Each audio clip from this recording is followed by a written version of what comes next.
नमस्कार दोस्तों।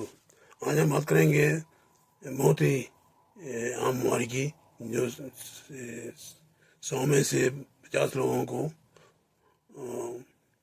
उम्र में एक बार होती है। वो है लो बैक पेन।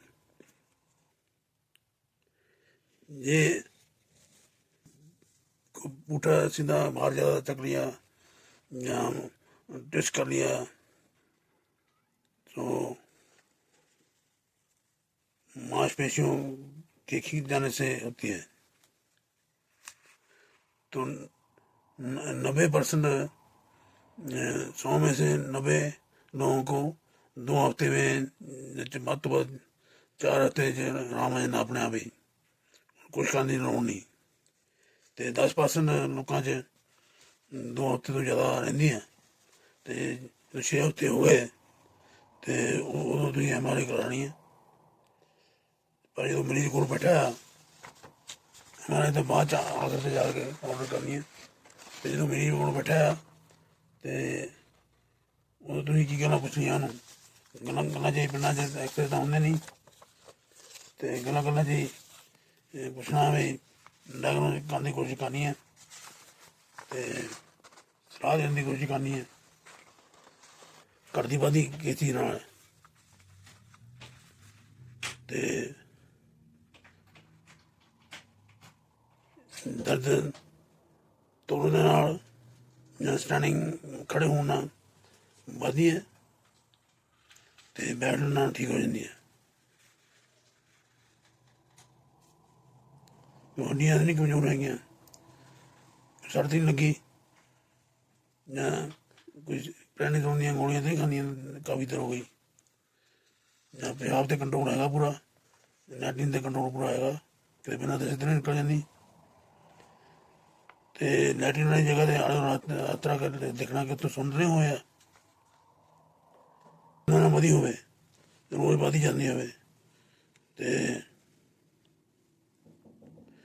ਇੱਕ ਲੱਤ ਨੂੰ ਜਾਂਦੀ ਹੋਵੇ, ਦੋਨੋਂ ਲੱਤਾਂ ਨੂੰ ਜਾਂਦੀ ਹੋਵੇ। ਅਤੇ ਆਮ ਦੀ ਗੱਲ ਬਾਅਦ 'ਚ ਕਰਾਂਗੇ।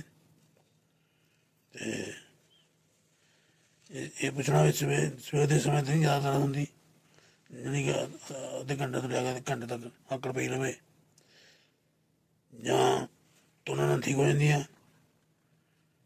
ਅਤੇ ਜਦੋਂ ਆਰਾਮ ਕੀਤਾ ਹੋਵੇ ਬੈਠ ਕੇ ਥੋੜ੍ਹੀ ਦੇਰ ਤਾਂ ਫਿਰ ਆਕੜ ਪੈ ਜਾਣੀ। ਲੱਤਾਂ 'ਤੇ ਪੈਰਾਂ 'ਤੇ ਫੋੜਾ ਤਾਂ ਨਹੀਂ ਹੈ ਜਿਹੜਾ ਕਿ ਠੀਕ ਨਾ ਹੁੰਦਾ ਹੋਵੇ, ਅਤੇ ਤੁਰਨ ਵੇਲੇ ਲੱਤਾਂ ਤਾਂ ਨਹੀਂ ਦਰਦ ਹੁੰਦੀਆਂ ਇੱਕ ਦੋਨਾਂ ਲੱਤਾਂ 'ਚ ਜਾਂ ਇੱਕ ਲੱਤ 'ਚ, ਅਤੇ ਖੜ੍ਹੇ ਹੋਣ ਨਾਲ ਠੀਕ ਹੋ ਜਾਂਦੀ ਹੋਵੇ ਦਰਦ। ਜੇ ਪੇਟ 'ਚ ਦਰਦ ਨਹੀਂ ਹੁੰਦੀ, ਫਿਰ ਕਈ ਵਾਰੀ ਪਿੱਤੇ 'ਚ ਦਰਦ ਹੋਵੇ ਜਾਂ ਨਾੜ ਫੁੱਲੀ ਹੋਵੇ, ਬੜੀ ਨਾੜ ਖੂਨ ਦੀ, ਅਤੇ ਉਹਦੇ ਨਾਲ ਵੀ ਦਰਦ ਹੋਣ ਲੱਗ ਪੈਂਦੀ ਹੈ। ਅਤੇ ਬਾਰ ਬਾਰ ਬਿਨਾਂ ਸੱਟ ਲੱਗੀ ਤੋਂ ਹੱਡੀਆਂ ਟੁੱਟੀ ਹੋਵੇ, ਕੋਈ ਟੁੱਟਦੀਆਂ ਹੋਣ, ਅਤੇ ਕੋਈ ਭਾਰ ਨਾ ਕੱਢਿਆ ਹੋਵੇ ਯਕਦਮ, ਅਤੇ ਪਿਸ਼ਾਬ ਨਾਲ ਨੱਕੇ ਆਉਂਦਾ ਹੋਵੇ, ਦਰਦ ਹੋ ਕੇ ਨਾ ਆਉਂਦਾ ਹੋਵੇ, ਅਤੇ ਇਹ ਗੱਲਾਂ ਸਾਰੀਆਂ ਪੁੱਛ ਲੈਣੀਆਂ। ਅਤੇ ਉਹ 'ਚ ਤੁਹਾਨੂੰ ਅੰਦਾਜ਼ਾ ਲੱਗ ਜਾਏਗਾ ਅਤੇ ਕੀ ਹੋ ਸਕਦਾ। ਅਤੇ ਆਮ ਤੌਰ 'ਤੇ ਦਰਦ ਡਿਸਕ ਦੇ ਲੀਕ ਕਰਨ ਨਾਲ ਹੁੰਦੀ ਹੈ। ਅਤੇ ਡਿਸਕ ਕੀ ਹੁੰਦੀ ਹੈ, ਜੇ ਦੋ ਮਣਕਿਆਂ ਦੇ ਵਿੱਚ ਸਪੰਜ ਵਾਂਗ ਹੁੰਦੀ ਹੈ, ਆਲੇ ਦੁਆਲੇ ਛਿੱਲ ਹੁੰਦਾ ਅਤੇ ਗੱਭੇ ਜਲੀ ਹੁੰਦੀ ਲਿਕੁਡ, ਅਤੇ ਕਈ ਵਾਰੀ ਛਿੱਲ ਹੁੰਦੇ ਸਿੱਧੇ ਹੋਣ ਨਾਲ ਅਤੇ ਟੁੱਟ ਜਾਂਦਾ, ਉਹ 'ਚ ਦਰਾੜ ਆ ਜਾਂਦੀ ਹੈ ਅਤੇ ਜੈਲੀ ਲੀਕ ਕਰ ਜਾਂਦੀ ਹੈ। ਉਹ ਲੀਕ ਕਰਨ ਨਾਲ ਸਾਰੀਆਂ ਨਾੜਾਂ ਨੂੰ ਸਟੂਡੈਂਟ ਹੋ ਜਾਂਦੀਆਂ, ਇਰੀਟੇਟ ਹੋ ਜਾਂਦੀਆਂ, ਅਤੇ ਉਹ ਬੈਕ ਨੂੰ ਸਾਰੀ ਨੂੰ ਸਪਾਜ਼ਮ ਕਰਦੀਆਂ, ਅਤੇ ਉਹ ਲੀਕ ਹੋਇਆ ਆਪਣੇ ਆਪ ਹੀ 1-2 ਹਫ਼ਤਿਆਂ 'ਚ ਠੀਕ ਹੋ ਜਾਣਾ। ਉਹਦੇ ਲਈ ਕੁਛ ਕਰਨ ਦੀ ਲੋੜ ਨਹੀਂ। ਅਤੇ ਬਾਕੀ ਜੇ 4-6 ਹਫ਼ਤੇ ਤੋਂ ਜ਼ਿਆਦਾ ਦਰਦ ਰਹਿੰਦੀ ਆ ਅਤੇ ਕੋਈ ਖਾਣ ਨਾਲ ਵੀ ਠੀਕ ਨਹੀਂ ਹੁੰਦੀ, ਤਾਂ ਫਿਰ MRI ਕਰਾ ਲਓ ਅਤੇ ਉਹਦੇ ਹਿਸਾਬ ਨਾਲ ਸਲਾਹ ਦੇ ਦਿਓ ਪੇਸ਼ੈਂਟ ਨੂੰ। ਅਤੇ ਪਰ सर्जरी जो भी सर्जरियाँ करते हैं ਉਹਨਾਂ ਯਕਦਮ ਤਾਂ ਆਰਾਮ ਆ ਜਾਂਦਾ, ਪਰ ਲੰਮੇ ਸਮੇਂ ਲਈ ਸਰਜਰੀ ਠੀਕ ਨਹੀਂ ਹੁੰਦੀ ਅਤੇ ਜ਼ਿਆਦਾ ਨੁਕਸਾਨ ਹੁੰਦਾ ਅਤੇ 1-2 ਸਾਲ ਤੱਕ ਵਧੀਆ ਹੁੰਦਾ ਅਤੇ ਉਸ ਤੋਂ ਬਾਅਦ ਫਿਰ ਕੰਮ ਉੱਥੇ ਆ ਜਾਂਦਾ ਅਤੇ ਮੁੜ ਕੇ ਜੇ ਸਰਜਰੀ ਕਰਾਉਣੀ ਪਵੇ ਤਾਂ ਉਹ ਫਿਰ ਪੰਗਾ ਪੈਂਦਾ। ਲੌਂਗ ਰਨ ਮਤਲਬ ਕਿ ਠੀਕ ਹੀ ਰਹਿੰਦੇ ਆ, ਜਿੱਦਾਂ ਨਾ ਕਰ ਸਰਜਰੀ ਕਰਾਓ ਤਾਂ ਵਧੀਆ ਰਹਿੰਦਾ ਅਤੇ ਯਕਦਮ ਕਰਾਓ ਇੱਕੋ ਇੱਕੋ ਹਾਲਾਤਾਂ ਨੇ ਕਰਾਉਣੀਆਂ, ਪਿਸ਼ਾਬ ਦਾ ਕੰਟਰੋਲ ਖਤਮ ਹੋ ਜਾਵੇ, ਲੈਟਰਿਨ ਦਾ ਕੰਟਰੋਲ ਖਤਮ ਹੋ ਜਾਵੇ ਅਤੇ ਕਮਜ਼ੋਰ ਹੋਵੇ, ਲੱਤ ਕਮਜ਼ੋਰ ਹੋ ਜਾਵੇ ਜਾਂ ਦੂਜੀ ਲੱਤ ਦੋਨਾਂ ਹੀ ਕਮਜ਼ੋਰ ਹੋ ਜਾਣ ਤਾਂ ਫਿਰ ਤਾਂ ਸਰਜਰੀ ਕਰਾਉਣੀ ਪੈਣੀ ਹੈ। ਅਤੇ ਉਹਨੂੰ ਕਹਿੰਦੇ ਕੋਂਡਾ ਕੁਆਨਾ ਸਿੰਡਰਮ, ਅਤੇ ਉਹਨੂੰ ਨਾੜਾਂ ਨਾ ਹੁੰਦੀਆਂ ਇਕੱਠੀਆਂ ਦੱਬ ਜਾਂਦੀਆਂ ਅਤੇ ਜਾਂ ਫਿਰ ਜੋ ਕੈਂਸਰ ਹੈਗਾ ਕੋਈ ਉਹ ਫੈਲ ਗਿਆ ਉੱਥੇ, ਉਹਦੇ ਵਿੱਚ ਵੀ ਸਰਜਰੀ ਕਰਾਉਣੀ ਪੈਣੀ ਹੈ। ਅਤੇ ਸਰਜਰੀ ਜਿਹੜੀ ਆਮ ਨਾੜ ਦਾ ਕੋਈ ਹੁੰਦੀ ਹੈ ਉਹਦੇ ਵਾਸਤੇ ਸਰਜਰੀ ਜਿਹੜੀ ਕਰਾਉਣੀਆਂ ਉਹ ਕਈ ਸਰਜਰੀਆਂ ਕਰਦੇ ਆ ਅਤੇ ਇੱਕ ਤਾਂ ਕੋਈ ਵੀ ਕ੍ਰਾਈਟੇਰੀਆ ਨਹੀਂ ਹੈਗਾ, ਹਾਲੇ ਤੱਕ ਉੱਦਾਂ ਦੀ ਸਟੱਡੀ ਨਹੀਂ ਹੋਈ ਜਿਹਦੇ ਨਾਲ ਪਤਾ ਲੱਗ ਸਕੇ ਵੀ ਕਿਹੜੇ ਪੇਸ਼ੈਂਟ ਦੀ ਸਰਜਰੀ ਹੋਣੀ ਚਾਹੀਦੀ ਹੈ, ਪੇਸ਼ੈਂਟ ਦੀ ਸਿਲੈਕਸ਼ਨ ਕਿੱਦਾਂ ਕਰਨੀ ਹੈ। ਅਤੇ ਉਹਦੇ ਵਾਸਤੇ ਕੋਈ ਸੌ ਪਤਾ ਨਹੀਂ ਲਿਟਰੇਚਰ ਦੇ ਵਿੱਚ, ਅਤੇ ਪੇਸ਼ੈਂਟ ਦੀ ਸਿਲੈਕਸ਼ਨ ਕਿੱਦਾਂ ਕਰਨੀ ਹੈ। ਅਤੇ ਜੋ ਕਰ ਵੀ ਲਈ ਅਤੇ ਸਪਾਈਨਲ ਫਿਊਜ਼ਨ ਕਰਦੇ ਆ ਕਈ ਵਾਰੀ ਪੁਰਾਣਾ ਕੰਮ ਹੋਆ, ਅਤੇ ਜਾਂ ਡਿਸਕੈਟਮੀ ਕਰਦੇ ਆ, ਜਾਂ ਉਹ ਓਪਨ ਵੀ ਕਰਦੇ ਆ ਅਤੇ ਮਾਈਕਰੋ ਵੀ ਕਰਦੇ ਆ, ਜਾਂ ਡਿਸਕ ਦੀ ਨਵੀਂ ਪਾਉਂਦੇ ਆ। ਅਤੇ ਪਰ ਅੱਜ ਕੱਲ੍ਹ ਮਾਈਕਰੋ ਡਿਸਕੈਟਮੀ ਚੱਲੀ ਹੋਆ, ਉਹ ਵੀ ਜੇ ਲੇਜ਼ਰ ਨਾਲ ਕੀਤੀ ਜਾਵੇ ਟੂ ਦਾ ਪੁਆਇੰਟ, ਉਹਦੇ ਰਿਜ਼ਲਟ ਵਧੀਆ ਅਤੇ ਛੇਤੀ ਆਰਾਮ ਹੁੰਦਾ। ਅਤੇ ਜੇ ਇਹਦਾ ਲੌਂਗ ਰਨ ਰੱਖੀਏ ਤਾਂ ਉਹ ਸਰਜਰੀ ਜਿਹੜੀ ਮਰਜ਼ੀ ਕਰਾ ਲਓ ਅਤੇ ਉਹ ਇਹਦਾ ਲੌਂਗ ਰਨ ਕੰਮ ਉੱਥੇ ਹੀ ਆ ਜਾਂਦਾ। ਅਤੇ ਇਸ ਕਰਕੇ ਪੇਸ਼ੈਂਟ ਨੂੰ ਸਰਜਰੀ ਤਾਂ ਹੀ ਭੇਜੋ, ਉਹਨੂੰ ਆਪਣਾ ਦੱਸ ਦਿਓ ਵੀ ਭਾਈ ਇਹਨਾਂ ਨਾਮ ਆ ਵੀ ਛੇਤੀ ਆਰਾਮ ਆ ਜਾਣਾ, ਪਰ ਕਰਾ ਕੇ ਫਿਰ ਦਰਦ ਉੱਥੇ ਰਹਿਣੀ ਹੈ ਨਾ, 4 ਸਾਲਾਂ ਦੇ ਬਾਅਦ ਉੱਥੇ ਕੰਮ ਬਰਾਬਰੀ ਆ। ਅਤੇ ਉਹਨੂੰ ਸੈਲਫ ਕੇਅਰ ਕਰਨ ਦੱਸਦੇ ਵੀ ਆਪਣਾ ਦਰਦ ਦਾ ਹਿਸਾਬ ਰੱਖੇ, ਅਤੇ ਜੇ ਜ਼ਿਆਦਾ ਦਰਦ ਹੁੰਦੀ ਹੈ ਤਾਂ ਆਰਾਮ ਕਰ ਲਵੇ, ਅਤੇ ਆਪਣੇ ਆਪ ਨੂੰ ਉਹਨਾਂ ਰਹਿਣ ਦਾ ਹਿਸਾਬ ਲਾ ਲਵੇ, ਜ਼ਿਆਦਾ ਦਰਦ ਹੁੰਦੀ ਤਾਂ ਆਰਾਮ ਕਰ ਲਵੇ। ਅਤੇ ਪਰ ਇਹਨਾਂ ਆਮ ਨਹੀਂ ਕਰਨਾ ਵੀ ਐਕਟੀਵਿਟੀ ਪੂਰੀ ਬੰਦ ਕਰਨੀ ਹੈ, ਉਹ ਨਹੀਂ ਕਰਨੀ, ਤੁਰਦੇ ਰਹਿਣਾ ਅਤੇ ਲੋੜ ਦੇ ਅਨੁਸਾਰ ਆਰਾਮ ਹੀ ਕਰ ਲੈਣਾ।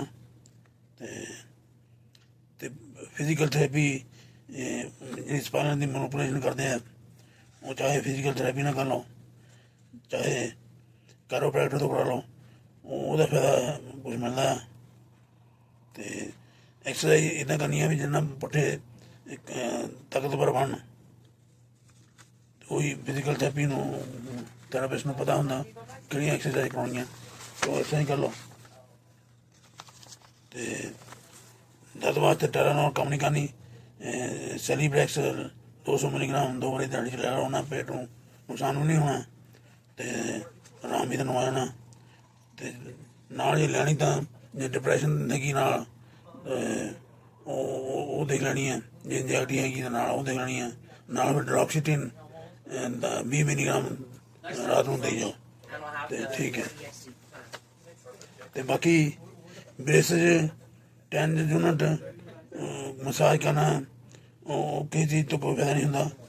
ਅਤੇ ਉਹ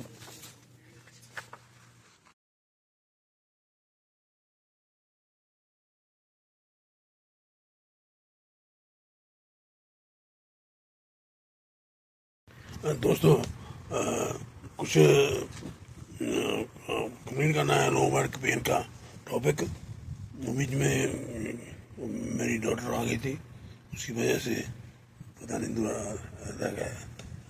तो टेस्ट MRI करनी है, तो ESR करना है, CRP करनी है, तो यूरिन और ब्लड का कल्चर करना है।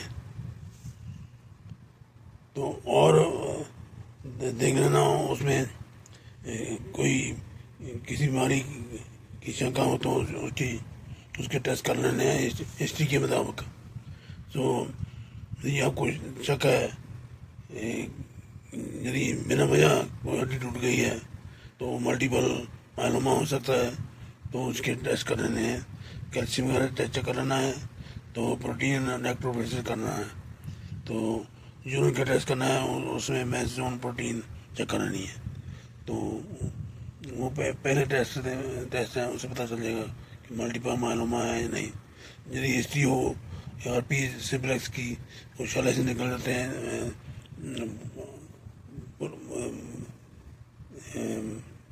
जहाँ पर बोल पर और जहाँ पर और मुंह में, और ये जहाँ गुप्तांग के ऊपर, तो वो और भी सिम्प्लेक्स की हिस्ट्री है, सिम्प्लेक्स की हिस्ट्री नहीं है, तो उससे पता चलेगा। तो वो ट्रांसमाइलाइटिस भी हो सकती है। वो सिम्टम उसमें सेम ही होंगे कि कीड़ियाँ सी चलती होंगी, या सुन पड़ती होंगी, या वीकनेस होगी। तो कोई मल्टीपल लेवल पर, थोरेसिक लेवल पर को ना कोई जहाँ पर से शुरू होती है ट्रांसमाइलाइटिस, उससे नीचे नीचे कमजोरी होगी, तो जख्म होता है वो, तब पता चलता है उसके से। तो कई बार मल्टीपल स्क्लेरोसिस MS होती है, तो उसमें एक तरफ कमजोरी आ जाएगी। जब आप एग्जामिन करेंगे तो आपने दबा कर देख लेना है स्पाइनल टेंडनस, लड़की हड्डी के ऊपर कोई दुखता तो नहीं है दबाने से। तो और आपने देखना है, स्ट्रेट लेग टेस्ट करना है, आदमी को लटा कर उसकी एक लात को ऊपर उठाना है। यदि वो 75 डिग्री पर ले जाता है तब तो ठीक है, तो 75 से ऊपर चल जाए ठीक है। यदि 45 डिग्री या 25 डिग्री से ऊपर नहीं आती तो वो straight leg test, Faber test, FABER, F से मतलब है फ्लेक्स रिलेक्शन, AB से मतलब है एबडक्शन, ER से मतलब है एक्सटर्नल रोटेशन। तो करना कैसे है, आपने इसको लेटाना लेना है। तो जिस तरफ दर्द है उस तरफ का पैर दूसरे तरफ के घुटने के ऊपर रख देना है। तो तब जिस तरफ दर्द है उस तरफ के घुटने को नीचे को दबाना है, और दूसरी तरफ की जो हिप है उसको पकड़ कर रखना है। तो यदि जिस तरफ दर्द है तो उससे दर्द हो, तो उसका मतलब है वो चाहे तो दर्द है सैक्रोइलेक जॉइंट की, जो पेशे होती है हड्डी के नीचे, या फिर हिप में दर्द है। तो उसके बाद थॉमस टेस्ट कराना है, वो स्पेसिफिकली होता है हिप के लिए। तो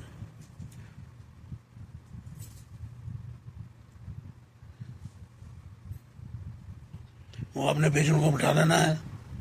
तो एक टांग नीचे को होगी, तो घुटना मुड़ा होगा, दोनों घुटना मुड़े होंगे, तो एक तरफ का घुटना ऊपर छाती के साथ लगाना है। यदि ऐसा करने से नहीं लगता तो सीधा रहता है। जहाँ आपने जब लगाने लगे तो जो टांग सीधी हो जाती है, मुड़ती नहीं, तो उससे पता चल जाएगा हिप में प्रॉब्लम है। तो हिप जॉइंट की प्रॉब्लम अलग होती है, तो पीछे एक सैक्रोइलेक जॉइंट की प्रॉब्लम अलग होती है। तो जब एक्सरे करेंगे तो उससे भी पता चलेगा कि कहाँ पर प्रॉब्लम है। तो ये अपने टेस्ट कर लेने, तो उसके बाद तो आपने रेफर कर देना है पेशेंट को। तो डॉक्टर के साथ सर्जन के पास जिसमें ऑपरेशन करना है, वो अपने आप पेशेंट को समझा देगा कि ऑपरेशन करना चाहिए या नहीं करना चाहिए। तो उसके हिसाब से जो भी इलाज बनता है जल्दी ऑपरेशन करने यदि करना ही है तो जल्दी कराना चाहिए, तो ज़्यादा डिले नहीं करनी चाहिए। क्योंकि यदि 100 में से 30 लोग जब डिसाइड करते हैं कि ऑपरेशन नहीं कराना है, तो 100 में से 30 लोग करा कर ऑपरेशन करा लेते हैं। देर से कराना है, 2 साल काम ही नहीं करना है, तो फिर उसका फ़ायदा नहीं है। जल्दी कराना है तो काम अपना करें, तो जितना भी हो सकता है तो वो जल्दी यदि वो कराना जरूरी है, डॉक्टर कहता है कराना चाहिए, तो वो जल्दी कराना चाहिए। तो पर इतना ध्यान रहे कि 10 साल बीत जाएं तो उसमें लोग नाम ही कराएं, तभी वो नहीं रहता है। यदि कराने कोई फर्क नहीं पड़ता ऑपरेशन करने या ना कराने। जो कराने से नुकसान होगा, तो दर्द हटने नहीं हटेगी, तो यदि नहीं हो तो हट भी जाएगी, पर ज़्यादातर है तकलीफ रहती है तो फिर ऑपरेशन कराना पड़ेगा। तो वो उसका ज़्यादा ऑपरेशन करने से काम खराब होगा। तो मैं तो ज़्यादा उम्र में हो तो यदि 5 साल रिटायर होने को रहते हैं तो तभी लोग दर्द हो रही है, क्रॉनिक पेन है, तो उस ऑपरेशन का उसमें से यदि आदमी ने 5 साल और कम रिटायर होने को 5 साल रह गए हैं तो वो साल में ऑपरेशन कराना चाहिए। तो 4-5 साल तो अच्छा रहता है आदमी। तो तब या रिटायर हो गए तो फिर दर्द होती रहे ना होती रहे तो ज़्यादा फर्क नहीं पड़ता।